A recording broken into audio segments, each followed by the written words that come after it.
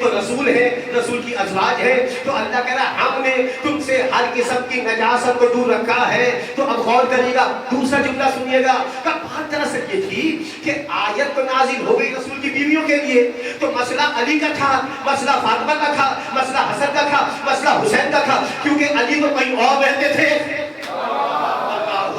بھائی علی تو کسی اور گھر میں رہتے ہیں، فاطمہ تو کسی اور گھر میں رہتی ہے، حسن تو کسی اور گھر میں رہتے ہیں، حسین تو کسی اور گھر میں رہتے ہیں، وہ تو کسی اور گھر میں رہتے ہیں۔ تو اہل بیت میں بیویاں شامل تھی، یہ شامل نہیں تھے۔ اب رسول نے چاہا کہ انہیں بھی شامل کر لیا جائے، تو حسن کو بھی بلا لیا، حسین کو بھی بلا لیا، علی کو بھی بلا لیا، فاطمہ کو بلا لیا، اس لیے تاکہ یہ بھی اہل بیت میں شامل ہو جائے۔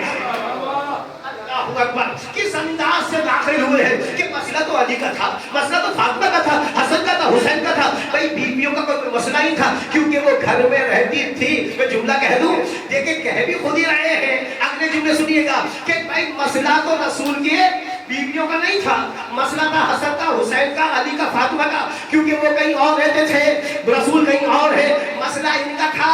رسول نے چاہا یہ بھی داخل ہو جائے، تو حسن کو بھی بلا لیا، حسین کو بھی بلا لیا، علی کو بھی بلا لیا، فاطمہ کو بلا لیا۔ پھر عجیب بات یہ ہے کہ پھر رسول اکرم نے اپنے گھر کے اندر ایک چادر منگائی، اور چادر منگانے کے بعد علی کو بلایا، علی تم آ جاؤ، فاطمہ تم آ جاؤ، حسن تم آ جاؤ، حسین تم آ جاؤ، یہ سب کے سب چادر کے نیچے آ گئے۔ جملہ کہہ دوں بھائی جب سب بیویاں موجود ہیں، یہ چادر کس لیے منگائی جا رہی ہے؟ اللہ اکبر، اگر رسول کی ازواج مطہرات کے لیے ہے، اچھا نقل بھی خود ہی کر رہے ہیں کہ رسول کی بیویوں کے لیے ہے، لیکن جب رسول اکرم نے کہا ایک چادر منگائی جائے، بھائی چادر لی، فاطمہ زہرا کی چادر آئی، حسن کو لیا، حسین کو لیا، علی کو لیا، فاطمہ کو لیا، ان سب کو داخل کر لیا۔ میں جملہ کہہ دوں، رسول اکرم نے مٹی کے گھر میں ایک نورانی گھر بنایا ہے۔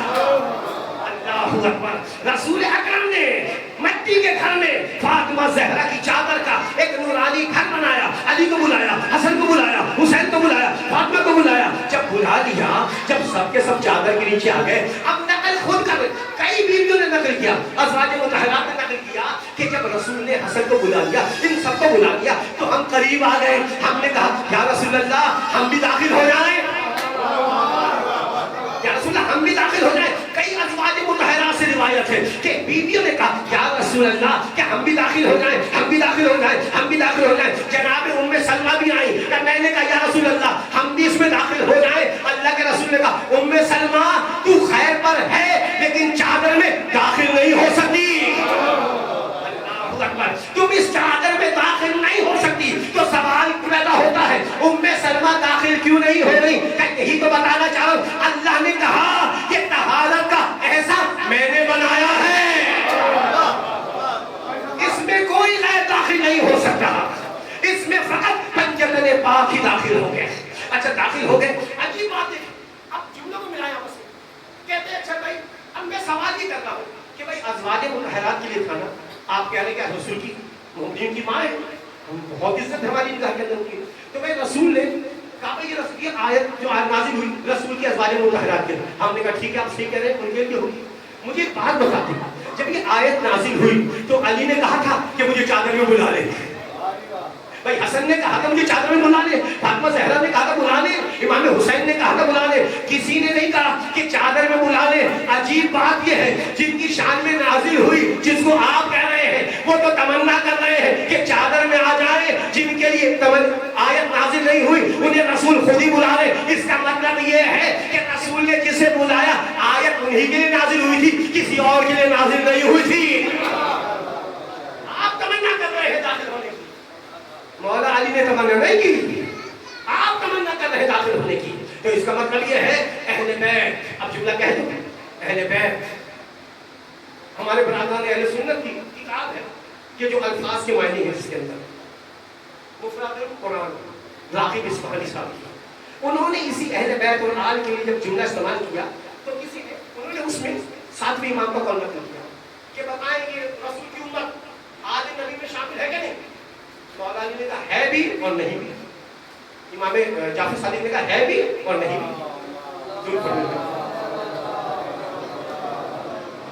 بابا سے بلند سے بات پڑی امام جعفر صادق کے نام کی۔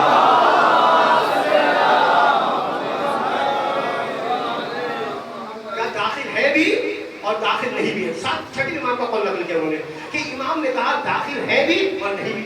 کہ مولا وہ کیسے؟ کہتے ہیں کہ دیکھو جو بھی امت محمد میں ہے جو بھی ہے صحیح نا وہ کون ہوگا؟ وہ آل میں شامل ہوگا جو بھی ہے. یعنی آل کس میں؟ امت محمد میں شامل ہے کیونکہ وہ امت محمد ہے. کہتے ہیں کہ لیکن جو بھی امتی ہے وہ آل محمد میں شامل نہیں ہے. پھر امام نے کہا وہ شامل ہو سکتا ہے, وہ جملہ میں نے کہہ دیا, امام نے کہا شامل ہو سکتا ہے آل نبی کے اندر. کہ مولا وہ کیسے؟ امام نے کہا جو آل محمد چاہتے ہیں وہ اپنا سارا وجود آل محمد کے مطابق ڈھال دے وہ بھی آل نبی میں شامل ہو جائے گا. جو اہل بیت آپ سے چاہ رہے, اب تو بات سمجھ آ گئی. السلمانو منا اہل البیت, سلمان ہمارے اہل بیت میں سے ہے. جو علی نے چاہا, جو فاطمہ زہرا نے چاہا, سلمان زندگی بھر وہی کرتا رہا. بس ختم کرو اپنی بات کو. عزیزو ان کے برادر آ گئے ہیں, فاطمہ زہرا کی عظمت کا اندازہ لگائیں گے. رابی کہتا ہے کہ بہت چھوٹی تھی فاطمہ زہرا, بہت چھوٹی تھی, کیونکہ پہلی مجلس جناب فاطمہ سے منسوب اصل بانی وہ ہے کہ بہت چھوٹی تھی. بہت سارے صحابہ کرام بیٹھے ہوئے تھے, اللہ کے رسول گفتگو کر رہے تھے. اتنے میں کیا ہوا کہ گھر کا پردہ ہٹا, فاطمہ زہرا کھیلتی ہوئی باہر گئی. کہنے کہ ہم نے کیا دیکھا, جیسے ہی رسول کی نگاہ فاطمہ پہ پڑی تعظیم کے لیے کھڑے ہو گئے. کہ بچی کھیلتی ہوئی آئی تھی, ایک چکر لگایا واپس گزرے میں چلی گئی. کہنے کہ بھی اللہ کے رسول بیٹھے تھے, فوراً فاطمہ زہرا پھر کھیلتی بھی آئی, اللہ کے رسول کی نگاہ پڑی, فوراً تعظیم کے لیے کھڑے ہو گئے. بچی پھر کھیلتی ہوئی اندر چلی گئی. کہنے کہ بیٹھی تھے رسول, پھر بچی آئی اور کھیلتی ہوئی جیسے رسول نے دیکھا پھر تعظیم میں کھڑے ہو. کہتے کہ تمام واقعے کے اندر 17 بار فاطمہ آئی ہے اور رسول 17 بار تعظیم کے لیے کھڑے ہو گئے. اللہ کا رسول 17 بار فاطمہ زہرا کی تعظیم کے لیے کھڑا. اس لیے بتا رہا ہے مسلمانوں, میری نگاہ میں فاطمہ کی عظمت کیا ہے, اس کا مقام کیا ہے. عزیزو مجھے نہیں معلوم بات رسول فاطمہ زہرا پہ کیا قیامت ڈھائی گئی, لیکن تاریخ نے کہا بی بی یہ کہتی کہتی اس دنیا سے چلی گئی. بابا آپ کے جانے کے بعد مسلمانوں نے وہ قیامت ڈھائی ہے, وہ ظلم ڈھائے ہیں. اگر چمکتے ہوئے دنوں پہ پڑتے تو سیاہ راتوں میں تبدیل ہو جاتے. بابا سیاہ راتوں میں تبدیل ہو جاتے. بابا وہ قیامت ڈھائی ہے, وہ ظلم ڈھایا ہے کہ اگر وہ پہاڑوں پہ پڑتے تو پہاڑ ریزہ ریزہ ہو جاتے. غیرت دارو مسائب انشاءاللہ کل دلانی پڑوں گا, بس مختصر مسائب کیونکہ برادر آ چکے. غیرت دارو تاریخ یہ کہتی ہے, بس وہ وقت بھی آ گیا, تاریخ نے نقل کیا کہ فاطمہ زہرا جب دربار گئی تھی نا, کمر جھکی ہوئی نہیں تھی, جناب زہرا کے بال سفید نہیں تھے, عصا کا سہارا نہیں تھا. لیکن جب آئی ہے دربار سے, جناب فاطمہ ذرا کہتے ہیں جناب زینب صحن میں کھڑی ہوئی ہے, نماز کا وقت ہونے والا ہے. جناب زینب نے دیکھا گھر کا دروازہ کھلا, ایک ضعیفہ ہے جس کی کمر جھکی ہوئی ہے, ایک ضعیفہ گھر میں داخل ہوئی جس کی کمر جھکی ہوئی ہے, عصا کے سہارے چل رہی ہے, سارے بال سفید ہو گئے. زینب نے کیا دیکھا, اس مقام کی طرف جا رہی ہے جہاں پر جناب زہرا کا مصلی ہوا کرتا تھا. ایک بار علی کی بیٹی نے دیکھا, اس ضعیفہ نے جناب زہرا کے مصلی کو ہاتھ لگایا, ادھر ہاتھ کو لگانا تھا. غیرت دارو زینب آگے بڑھی, اس ضعیفہ کے ہاتھ کو تھام کر کہتی ہے, اے ضعیفہ میرے ماں کے مصلی کو ہاتھ نہ لگا, میری ماں اول وقت میں نماز پڑھنے والی, جزاکم ربکم, میری ماں اول وقت میں نماز پڑھنے والی ہے. غیرت دارو جیسے ہی کہا, ایک بار ضعیفہ نے سر بلند کیا, رو کر کہا بیٹی زینب نہیں پہچانا, میں تیری ماں فاطمہ, میں تیری ماں فاطمہ ہوں. غیرت دارو جیسے ہی کہا, جناب زینب نے ایک چیز ماری, رو کر کہا اماں یہ کمر کیسے جھک گئی, اماں بال سفید کیسے ہو گئے, اماں یہ عصا کا سہارا کیسے دیا. غیرت دارو قیامت کا جملہ ہے. رو کر کہا بیٹی زینب آج بازار دربار کے منظر نے بتا دیا, میں دربار گئی تھی